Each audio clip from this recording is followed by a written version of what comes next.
Hello dear student, welcome to KGM classes. मैं मोनिका शर्मा आपको यहाँ करवा रही हूँ बेसिक फंडामेंटल जो जीएनएम बीएससी नर्सिंग डीएनपी का एक कॉमन सब्जेक्ट है।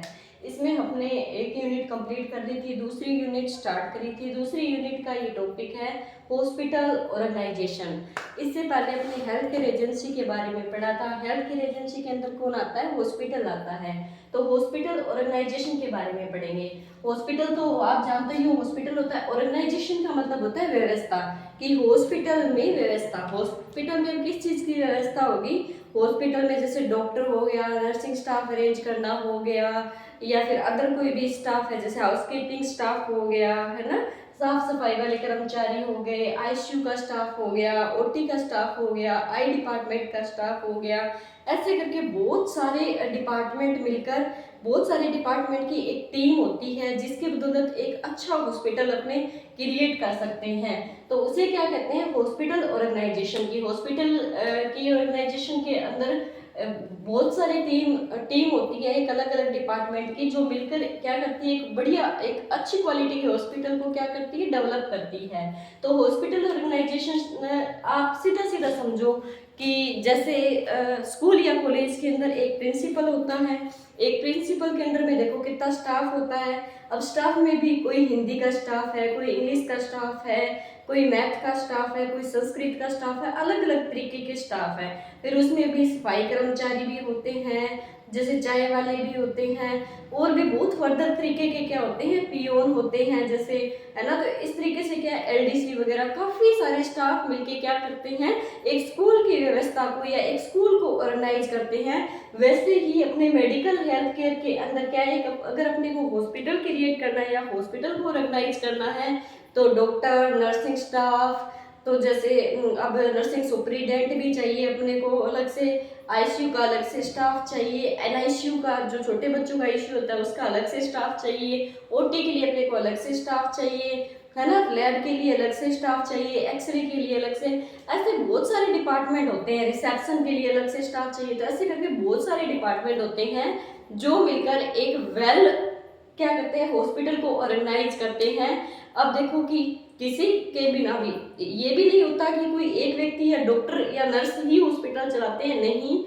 क्या है कि पूरी टीम मिलकर क्या करती है? एक अच्छे हॉस्पिटल को ऑर्गेनाइज करती है।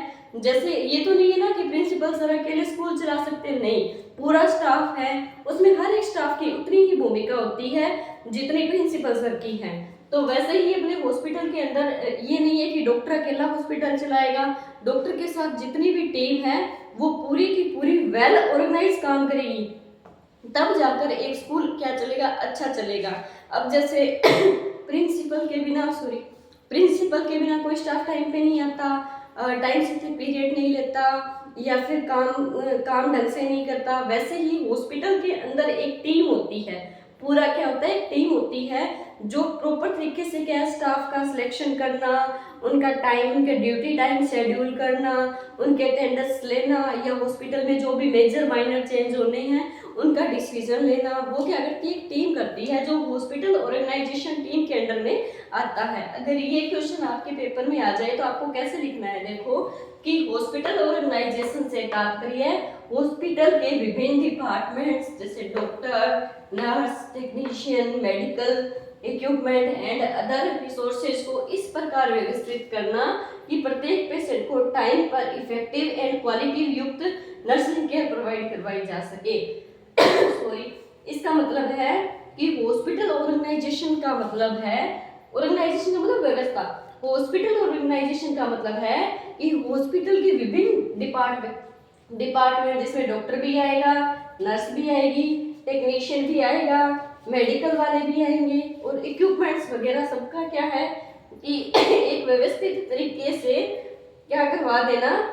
अरेंज कर देना, ताकि क्या मिले? पेशेंट को इफेक्टिव एंड क्वालिटेटिव क्या मिले? नर्सिंग केयर मिले, कि पेशेंट की हेल्थ के साथ कोई कॉम्प्रोमाइज ना हो, टाइम पे पेशेंट को क्या मिले?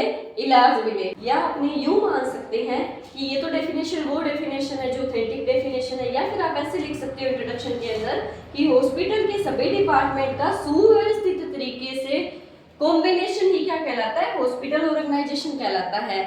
जैसे स्कूल के अंदर क्या है कि प्रिंसिपल, एक जो अपना अलग अलग डिपार्टमेंट के टीचर्स, पीओन मिलके सुव्यवस्थित तरीके से काम करते हैं। सुव्यवस्थित तरीके का मतलब है ये तो नहीं है ना कि पीओन क्लास ले रहा है, टीचर बाहर बैठे हैं झाड़ू लगा रहे हैं, ये तो नहीं होता ना। सुव्यवस्थित तरीके का मतलब होता है जो अध्यापक जिस विषय का है वो अपनी क्लासेस ले, जो जिसका काम है वो टाइमली अपना काम करे और तरीके से सुव्यवस्थित तरीके से काम करे। अब टीचर का काम तो क्लास लेना होता है, पर ये तो नहीं है ना कि जो सुबह 10 बजे क्लास होनी है वो 12 बजे हो रही है, 12 बजे होनी है वो 1 बजे हो रही है। सुव्यवस्थित तरीके से टाइम टू टाइम सारे व्यक्ति मिलकर अपना काम करें। तो नर्सिंग स्टाफ, डॉक्टर्स या अदर भी जो मेडिकल डिपार्टमेंट के स्टाफ होते हैं वो सारे अपना टाइम टू टाइम काम करें। तो ये किस में आता है, हॉस्पिटल के ऑर्गेनाइजेशन के अंदर आता है। हॉस्पिटल एक ऐसी स्वास्थ्य संस्था है जहां पेशेंट को डायग्नोस्टिक, ट्रीटमेंट, नर्सिंग केयर व अन्य स्वास्थ्य संबंधित सेवाएं प्रदान की जाती है। हॉस्पिटल के अंदर पेशेंट की नर्सिंग केयर की जाती है, पेशेंट के रोग को पहचाना जाता है कि उस व्यक्ति को क्या रोग है, उसको प्रॉपर इलाज दिया जाता है। ये सारी सुविधाएं क्या होती है, अपने हॉस्पिटल के अंदर होती है। और इसको और इफेक्टिव बनाने के लिए हॉस्पिटल ऑर्गेनाइजेशन या हॉस्पिटल का मैनेजमेंट काम करता है।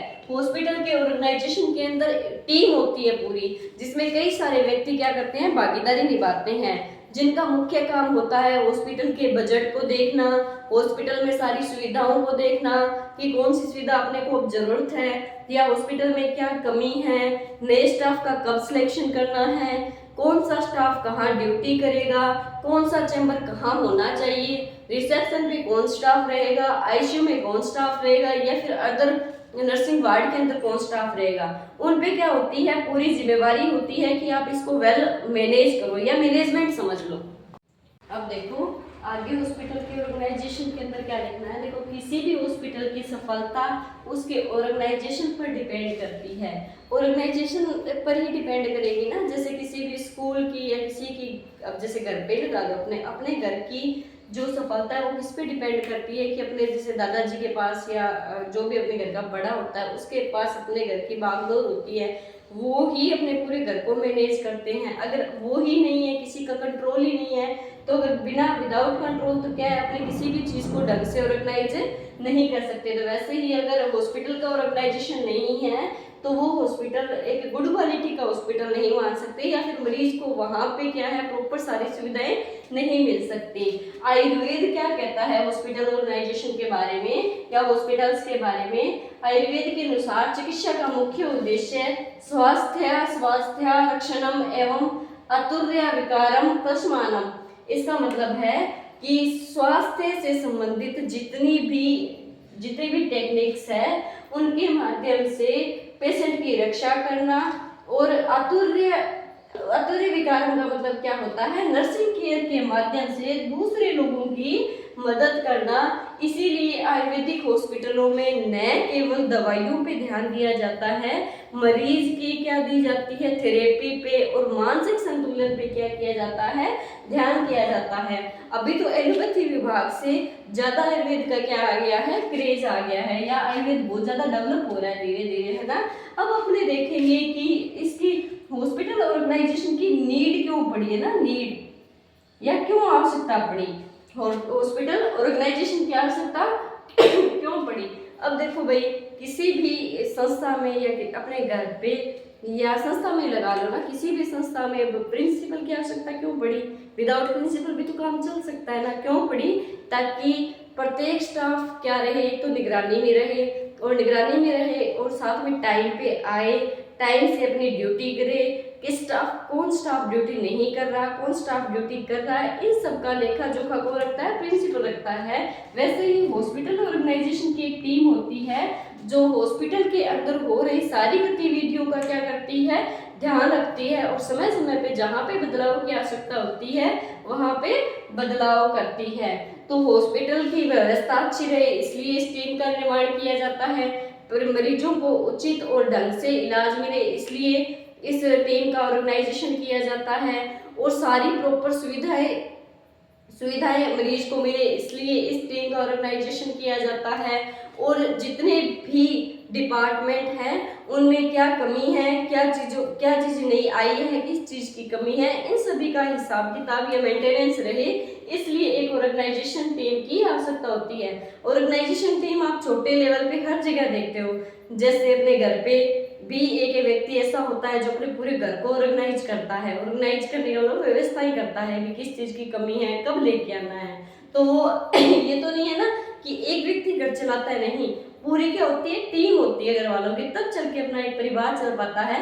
वैसे ही हॉस्पिटल क्या है, बहुत सारे मेंबर्स की एक टीम है जो मिलकर क्या करती है, अपने पेशेंट की केयर करती है या पेशेंट को रोगों से क्या देती है, छुटकारा दिलाती है। अपने देखो कि हॉस्पिटल ऑर्गेनाइजेशन के अंदर सबसे पहले हॉस्पिटल बिल्डिंग के बारे में, कि अपने को कोई बोल दे कि आपको एक हॉस्पिटल की बिल्डिंग बनानी है तो अपने किन किन चीज़ों का ध्यान रखना उस बिल्डिंग को बनाते समय, तो वो देखेंगे अपने कि बिल्डिंग को बनाते समय अपने को किन किन चीज़ों को फॉलो करना है। जैसे आपको बोल दे कि कोई स्कूल का निर्माण करना है या फिर एक जॉइंट फैमिली के लिए घर बनाना है, तो अपने किन चीज़ों का ध्यान रखेंगे कि जॉइंट फैमिली है तो पूरा स्पेस होना चाहिए ना, पूरा स्थान होना चाहिए लोगों के रहने के लिए, अपनी बैठक होनी चाहिए अलग से दादा दादी जी के लिए, या फिर जितने मेंबर है उस हिसाब से रूम होने चाहिए, बच्चों के लिए स्टडी रूम होना चाहिए, किचन होना चाहिए या बैठने के लिए जगह होनी चाहिए। वैसे ही एक हॉस्पिटल को बनाते समय क्या क्या ध्यान रखना है कि प्रॉपर ओपीडी के लिए जगह होनी चाहिए। ओपीडी क्या होती है, जहाँ बैठ के डॉक्टर क्या देखता है, पेशेंट को देखता है। और क्या है, प्रॉपर आईपीडी के लिए व्यवस्था होनी चाहिए, वार्ड वगैरह बने होने चाहिए पेशेंट को एडमिट करने के लिए, ICU, NICU, operation theatre, x-ray की जो ब्रांच होती है वो, लेबोरेटरी, या फिर आप अल्ट्रासाउंड डिपार्टमेंट लगा लो। क्या है, ये सारे डिपार्टमेंट के लिए क्या होनी चाहिए, उपयुक्त जगह होनी चाहिए। तो सबसे पहले देखो, हॉस्पिटल बिल्डिंग का कंस्ट्रक्शन साइंटिफिक प्रिंसिपल के अकॉर्डिंग होना चाहिए। साइंटिफिक प्रिंसिपल के अकॉर्डिंग का मतलब है प्रॉपर एयर आने जाने की व्यवस्था होनी चाहिए। ये नहीं है कि जहाँ मर्जी आप रिसेप्शन बना दो, जहाँ मर्जी आप, ये नहीं होता, अपनी मर्जी नहीं चलती, अपने को एक साइंटिफिक क्या है रूल को फॉलो करना पड़ता है।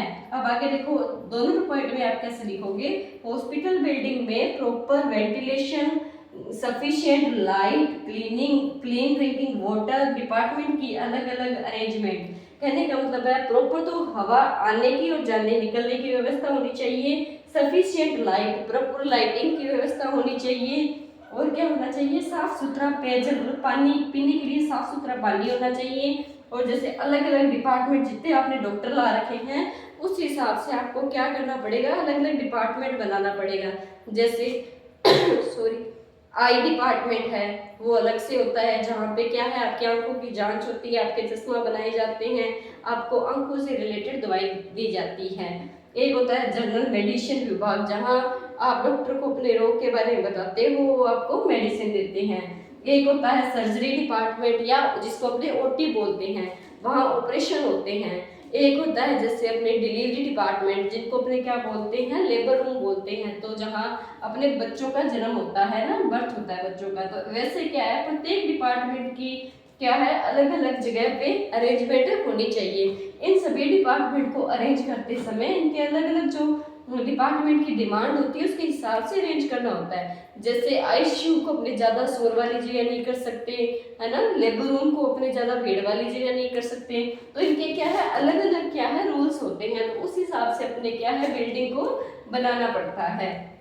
आगे देखो, हॉस्पिटल बिल्डिंग का डिजाइन ऐसा होना चाहिए जहाँ patient comfortable, safe, hygiene environment मिल सके। कहने का मतलब है कि हॉस्पिटल की बिल्डिंग का डिजाइन ऐसा हो कि मरीज को घुटन ना हो, सेफ महसूस करे खुद को, और क्या है, हाइजीनिक, कहने का मतलब साफ सुथरी जगह हो। तो ऐसी जगह पे अपने को क्या है, हॉस्पिटल की बिल्डिंग बनानी है। अब अपने देखेंगे आगे कि हॉस्पिटल के अंदर कौन कौन से डिपार्टमेंट या कौन कौन से ब्रांच होते हैं। जैसे मैनेजमेंट के अंदर अपने क्या हो गया, रिसेप्शन हो गया, OPD, IPD, OT, operation theatre वगैरह के बारे में, या वार्ड जहाँ पे अपने पेशेंट को क्या करते हैं, एडमिट करते हैं।